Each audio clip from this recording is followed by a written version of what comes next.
Panahon ng pagkakataon, maibabalik ba ang kahapon? Natatandaan mo pa ba nang tayong dalawa'y ang unang nakita?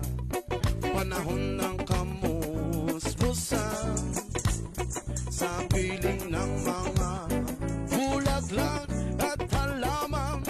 Doon tayo ay nagsimula mangarap at umula.